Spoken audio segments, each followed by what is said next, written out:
గుంటూరు జిల్లా తెనాలి నియోజకవర్గం కొల్లిపర మండలంలో తూనికలు కొలతల శాఖ అధికారి శేషసాయి మరియు తమ సిబ్బంది రవికిషోర్తో కలిసి కొల్లిపరం మెయిన్ రోడ్లోని కిరాణా నాన్ వెజ్ ఫ్రూట్ షాపులలో ఆకస్మిక తనిఖీలు నిర్వహించారు. ఈ తనిఖీలలో కొన్ని కాటాలకు సర్టిఫికెట్లు లేవని, వాటిపై కేసు నమోదు చేశామని, కొన్ని లోపాలు ఉన్న కాటాలకి కేసులు రాసి పెనాల్టీలు కట్టించినట్లు తెలియజేశారు. కాటాకి గవర్నమెంట్ నుండి ఇచ్చే సర్టిఫికెట్ ఉంటుందని, ఎలక్ట్రానిక్ కాటా అయితే ప్రతి సంవత్సరం రెన్యువల్ చేయించుకోవాలని, రాళ్ల కాటా అయితే ప్రతి 2 సంవత్సరాలకు ఒకసారి రెన్యువల్ చేయించుకోవాలని తూనికల కొలతల శాఖ ఇన్స్పెక్టర్ బి శేషసాయి తెలియజేశారు. నమస్కారం అండి, నా పేరు బి శేషసాయి. నేను తూనికల కొలతల శాఖ ఇన్స్పెక్టర్ని తెనాలి. ఈ మండలం కొల్లిపర మండలం కూడా నా కిందకే వస్తుంది. ఈరోజు చికెన్ మటన్ షాపుల మీద తనిఖీలు చేశాము. కొన్నిటి కాటాలకి సర్టిఫికెట్లు లేవు, వాటి మీద కేసులు రాశాము. కొన్ని తేడా ఉన్నాయి, వాటి మీద కూడా కేసులు రాశాము. కేసులు రాసి పెనాల్టీలు కట్టించాము. కాటాకి సర్టిఫికేట్ అనేది ఉంటుంది, అది గవర్నమెంట్ నుంచి ఇస్తారు, తూనికల కొలతల శాఖ డిపార్ట్మెంట్ నుంచి ఇస్తారు.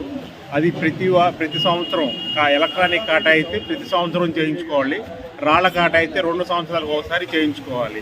కాటా తేడా ఉన్నా కూడా కేసు రాస్తాము. అది ఇప్పుడు వినియోగదారులకి అది లాస్ అవుతుంది, అది తప్పు. అసలు ఈ ట్రేడ్ అనేవాడు తప్పు చేసినప్పుడు కేసు రాస్తాం. ప్రతి సంవత్సరం కాటాకి ముద్రలు వేయాలి, ముద్ర వేసి సర్టిఫికేట్ తీసుకోవాలి మా దగ్గర నుంచి. నా ఫోన్ నెంబర్ వచ్చేసి 9885514492.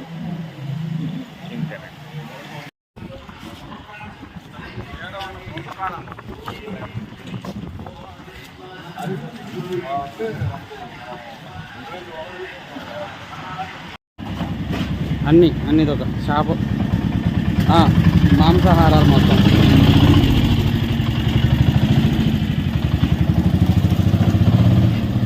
అలాగే సార్, అలాగే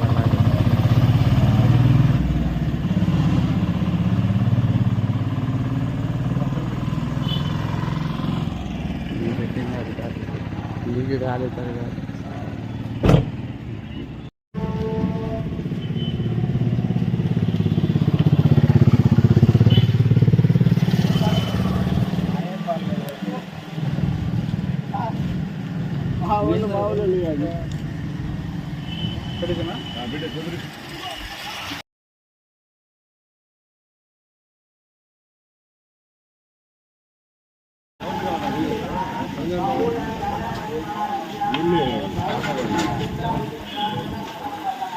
ఫోన్ నెంబర్ ఇస్తాం, తీసుకోండి సార్.